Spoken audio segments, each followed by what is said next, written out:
It's the dead of winter. You're in a one-room wooden hut with no insulation, no electricity, and definitely no Wi-Fi. The wind outside howls like a starving wolf, and you're lying on a bed made of, wait for it, old straw stuffed with lice. Welcome to the winter wonderland of the Middle Ages, where warmth was a luxury, rats were roommates, and urine was an actual cleaning product. But let's back up. You're not a knight or a queen or even a merchant. You're a peasant, which means you're broke, you smell like boiled cabbage, and you've already accepted that winter might take someone in your family. Not because of dragons or war, but because you ran out of turnips. Your home? It's a charming mud and wattle hut. Walls made from sticks and manure, roof thatched with hay, and maybe a cow sleeping inside with you to share body heat. Seriously, that cow isn't just a pet or a future steak, it's your winter blanket. Let's talk beds, or what passed for one. A mattress was a sack of straw or dried heather, bug-ridden, damp, and shared with your entire family. There was no privacy, no pajamas, just layers of wool, if you were lucky, and the constant itching of fleas you'd made peace with months ago. Personal space? That was invented in the 20th century. Now, food. Glorious food. Except there wasn't much. You didn't eat meat in winter unless something died unexpectedly. Most of your diet consisted of stale bread, beans, salted pork, if you were richish, and thin cabbage soup so flavorless it could be legally declared sadness. If you'd managed to salt or smoke some meat during autumn, great. If not, you were boiling bones and pretending it was stew. And forget refrigerators. The only cold storage was outside. But animals knew that too, so it wasn't unusual to fight off foxes, rats, and your neighbor's hungry dog over your winter stash. And salt? Expensive. Like, I'll trade my child expensive. So preservation often meant drying things till they resembled jerky that could break a tooth. You want to cook this lovely meal? Better pray the fire hasn't gone out overnight. Starting it again meant rubbing sticks or using flint. No matches, no lighters, just you and your frozen fingers slapping rocks like a caveman. Most people never let the hearth die, and that's why the fireplace was the beating heart of a medieval home. Bathing? You'd think the cold would keep you clean. Wrong. In winter, most people didn't bathe at all. Not because they were lazy, but because hot water was a resource you didn't waste on hygiene. Baths happened maybe once or twice a season. Some even believed that bathing opened your pores to disease, which ironically made them less likely to wash when they were already sick. Instead, people used stale urine, known as chamber lye, to clean clothes and even their faces. It worked, sort of. Ammonia kills bacteria, and also your dignity. Toilets? Nope. You had a wooden bucket, a hole in the ground, or if you were lucky, a communal latrine down the path that everyone avoided at night unless they were actively suicidal. Most people used the garderobe, which was just a fancy word for poop chute directly into the moat. And guess what lived in that moat? Yeah, rats the size of small cats who occasionally made guest appearances in your house looking for crumbs or warmth. Now imagine doing all of this in layers of rough wool, hemp, or linen stitched by hand. Clothes weren't washed often, and changing outfits? Please. Most peasants had one set of clothing for the entire winter.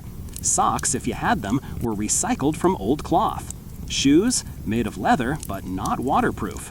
So when they got wet, you'd just wait for your toes to go numb and hope frostbite didn't set in. Work didn't stop just because it was freezing. You still had to feed animals, collect firewood, mend roofs, or even walk miles for something as basic as clean water. Streams froze, buckets cracked, and if your well ran dry, you drank melty snow filled with dirt and squirrel hair. But not every day was bleak. Medieval folks found ways to keep spirits alive.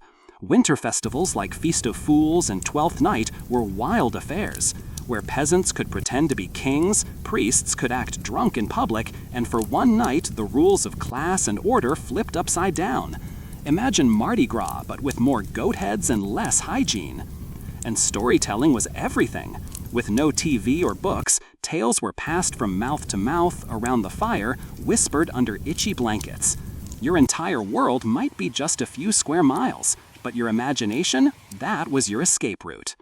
Evenings were long, dark, and freezing, but families huddled together, literally for warmth. The fire crackled, someone sang off-key, and a child, curled under a cloak, dreamed of spring, sunshine, and maybe, just maybe, a new pair of shoes next year. So yeah, medieval winter wasn't cozy. It was brutal, it was cold, it smelled bad. But somehow, people survived, with straw in their beds, rats at their feet, and stories in their bones. So, you've made it through another night on your bug-filled straw mattress, huddled beside a cow and half a loaf of frost-covered bread. But guess what? Surviving winter wasn't just about fighting hunger or cold. It was also about dodging demons, avoiding bad omens, and not being burned alive for sneezing in public. Let's talk superstition, because in the medieval mind, everything had a reason, and that reason was usually horrifying, invisible, and about to kill you. Your child gets sick? It must be a hex from the old widow 2 cottages down. Your cow refuses to give milk? Clearly, you walked under the wrong moon phase. Your crops failed last summer? Someone definitely danced naked in a graveyard. There was no bad luck, only bad people, cursed objects, or evil spirits. And if you couldn't see it, it was probably hiding in your chimney, waiting for you to fall asleep. So, of course, every village had its methods. Salt was thrown over shoulders, horseshoes nailed to doorways, and garlic strung like medieval fairy lights to keep out evil. People wore amulets made from bone, iron, and teeth. Some even carried dried animal hearts to ward off witches, because apparently nothing screams safe and blessed like a goat organ in your pocket. And heaven forbid you encountered the church in a bad mood. Religion wasn't just a belief system, it was the law, the school, the hospital, and the internet all rolled into one. The church told you what to eat, when to pray, how to bury your dead, and even what thoughts could get you excommunicated, or worse. Don't fast during Lent? That's a sin. Doubt a miracle? That's heresy. Claim you saw a ghost in your barn? Actually, that might be okay, as long as the ghost wasn't Protestant. But if you were accused of witchcraft, good luck. Trials weren't about facts, they were about vibes. Maybe you owned a black cat. Maybe you made soup that healed someone. Maybe your neighbor just didn't like your face. Next thing you know, you're being tied to a chair and dunked in a freezing river. If you drowned, you were innocent. If you floated, congratulations, you were guilty. And they'd burn you just to be sure. Speaking of justice, let's take a moment to admire the utter chaos of medieval law. Stole a loaf of bread? You could lose a hand. Told a dirty joke about the baron's daughter? Straight to the stocks, where you'd be pelted with rotten vegetables, stones, and, if the village was really bored, hot animal guts. People made an afternoon out of public punishments. It was medieval Netflix. Torture was entertainment. Executions were family-friendly events. Bring the kids, pack some bread, enjoy the screams. One popular punishment was the pillory. That's the one where your head and hands are locked into wooden boards and you become a stationary, humiliated duck target. Another, branding. They'd heat up metal and stamp your skin like livestock, so everyone knew you were a thief, a liar, or a blasphemer. Still think medieval times were romantic? Now, let's take a peek into medicine, and I use that word as loosely as possible. Doctors, or more accurately, wandering barbers with a prayer book, believed that your body was governed by 4 magical liquids called humors: blood, phlegm, yellow bile, and black bile. Feel a little off? Your blood might be too spicy. Got a fever? Clearly you're full of hot bile. The solution? Bleed you. With a knife. Or better yet, with a leech the size of your finger. These slimy little vampires were sold at markets like potatoes. They were the medieval answer to everything from headaches to heartbreak. Just slap one on your arm and hope it doesn't crawl into your ear at night. And if leeches didn't work, there was always trepanation, the noble art of drilling a hole in your skull to let the demons out. Anesthesia? Nope. They'd give you a stick to bite and a prayer for luck. Surgery wasn't science. It was more like butchery with holy water. But wait, it gets worse. Let's say there's a plague in town. Black spots, fever, vomiting, your neighbors start dropping like rats. What do? Simple. You blame the Jews, the lepers, the foreigners, the wind, anything but germs, which wouldn't be discovered for another few hundred years. Towns would set fires to purify the air, whip themselves in the streets to show God they were sorry, and wear beak-shaped masks stuffed with herbs, believing it filtered out the devil's breath. If you're lucky enough to survive, you probably did so by accident. Meanwhile, those not busy dying were busy believing. Stories passed from one chattering mouth to another, tales of demons in the forest, blood-sucking witches, shape-shifting wolves, and holy relics that cried real tears. You didn't need facts, you had folklore. And honestly, some of it was beautiful. These legends gave meaning to a brutal life. They offered explanations for death, disease, and pain, things no one understood, but everyone had to face. A child dying in winter wasn't just a tragedy, it was a test of faith. A cow that refused to eat wasn't just a problem.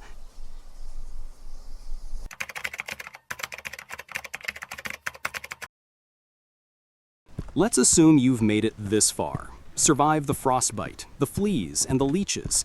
You've dodged the witch trials, avoided getting branded for stealing your own boots, and you even managed to not die from drinking water straight out of the river, which was basically medieval toilet punch. Congrats! Now let's talk about your real roommates, the rats. Because in medieval winter, no one lived alone. Not really. Every crack in your cottage was a rat highway. Your food? Rat buffet. Your bed? Rat nest. Your feet at night? Prime rat real estate. And you couldn't just trap or poison them because that required both money and knowledge, neither of which you had. Rats were so common, people didn't fear them. They just accepted them. They were part of the house, like the beams or the smoke hole. You'd hear them scratching in the thatch, chewing on your meager stored grain, maybe dragging off the last heel of bread that hadn't frozen solid. But did you chase them? No. You pulled your blanket tighter, mumbled a prayer, and hoped they didn't crawl into your mouth while you slept. But rats were just the ambassadors of the real horror, disease.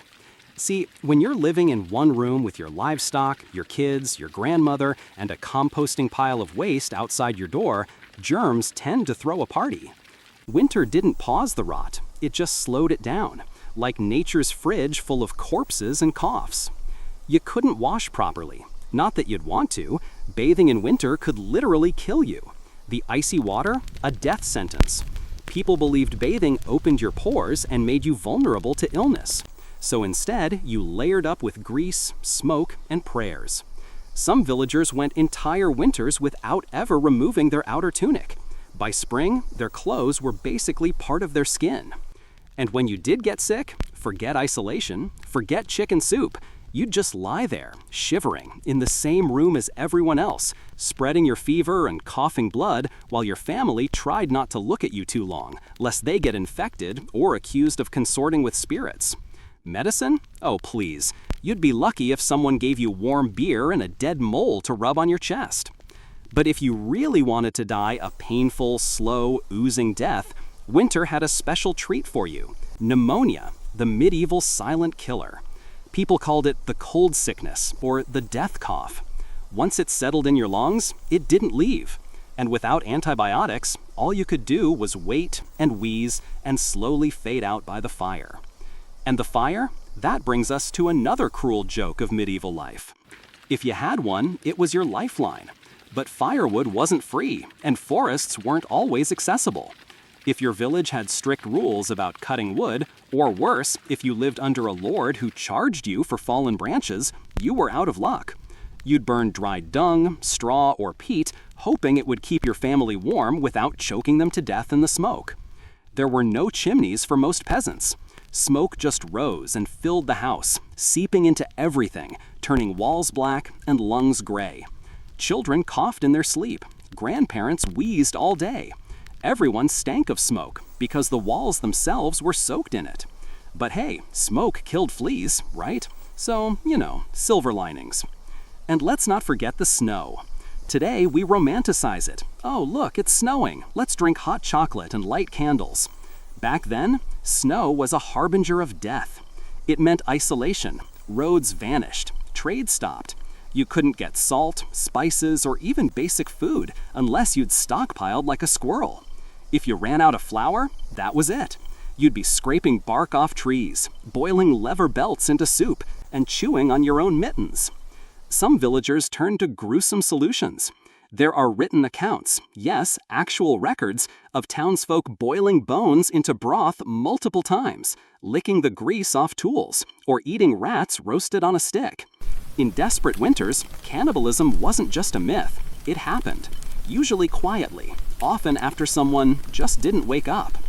Because in medieval winter, death wasn't shocking. It was expected. You'd hear the church bell toll and think, someone else didn't make it. A child with a cough might not see spring. A grandmother with frozen toes might be buried before Lent. And you, the healthy one, the strong one, you were always just one bad night away from becoming another whispered name during morning prayers. And when someone died, you couldn't just bury them right away. The ground was frozen, solid, like concrete.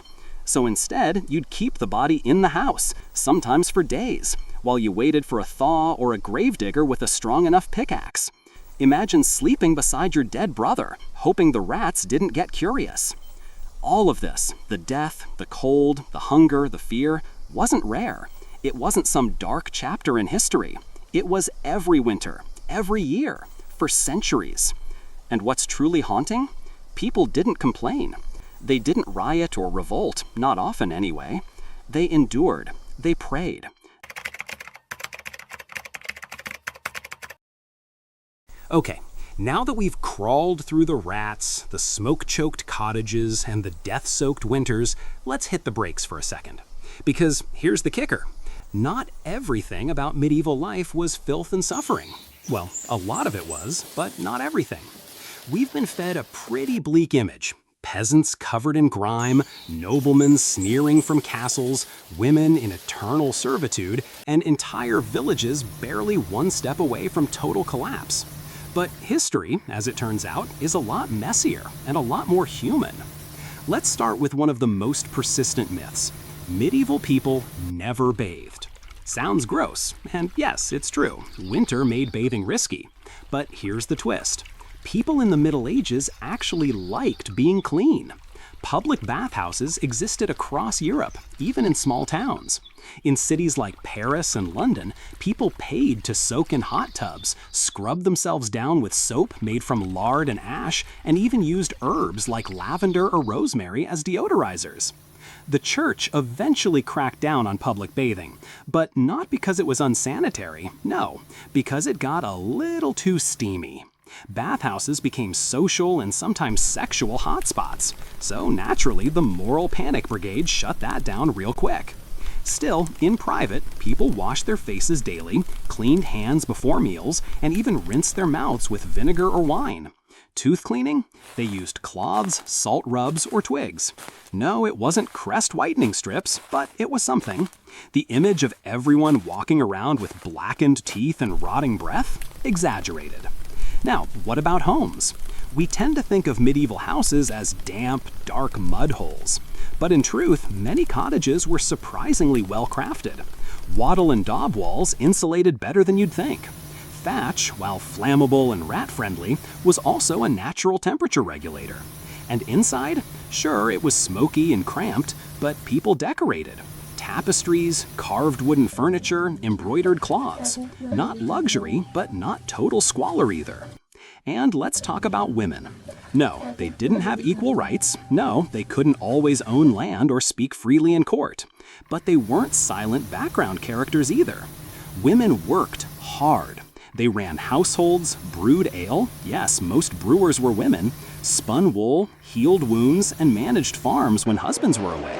Some even ran businesses or became powerful abbesses overseeing land and labor.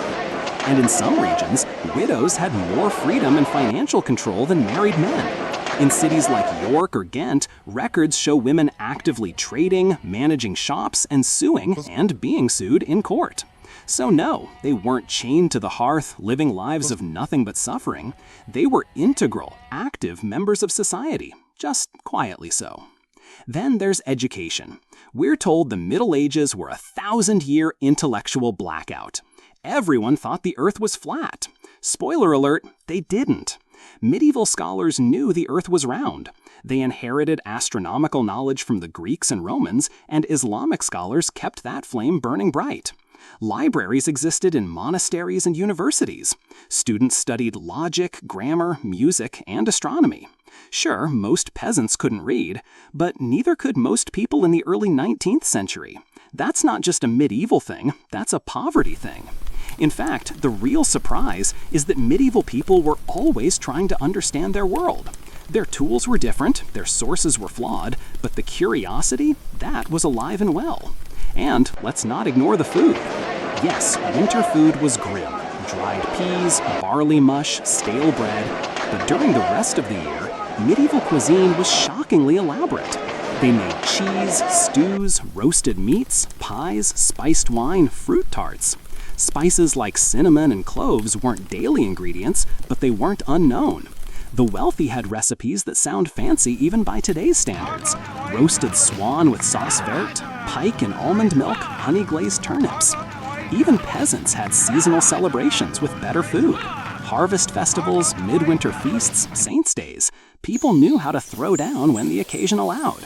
Which brings us to perhaps the most surprising part. Medieval people laughed. They joked, they sang filthy songs, they played pranks, they danced, gambled, gossiped, told stories about farting demons and drunk monks. If you think humor is modern, go read a 14th century poem. They were wild. They loved color. They wore red, blue, green, gold. Dyed fabrics weren't just for the nobles. And their art? Full of weird creatures, sarcastic saints, naked people playing bagpipes, and so many snails fighting knights. Like, seriously, so many. No one really knows why. Because medieval people weren't just surviving, they were living. So yes, winter was brutal. Yes, life was hard. Yes, rats, urine, and hay were far too involved in daily life. But to reduce the entire era to disease and darkness is to miss the point. People adapted, they innovated, they celebrated tiny victories, they dreamed of spring while sleeping under straw. They believed in miracles, feared demons, trusted in saints, and raised their children to do the same. And they left behind a world that, despite all odds, eventually birthed cathedrals, universities, maps, clocks, and yes, YouTube channels like this one. So next time you microwave a burrito in your warm apartment, complain about slow Wi-Fi, or turn on a faucet without rats swimming out, spare a thought for the people who once looked at a frozen puddle and thought, guess that's tonight's drinking water. Because they made it through hellish winters without central heating, medical care, or snow boots. And you get to watch their story on a screen, from your bed, in pajamas, with pizza grease on your shirt. Lucky you.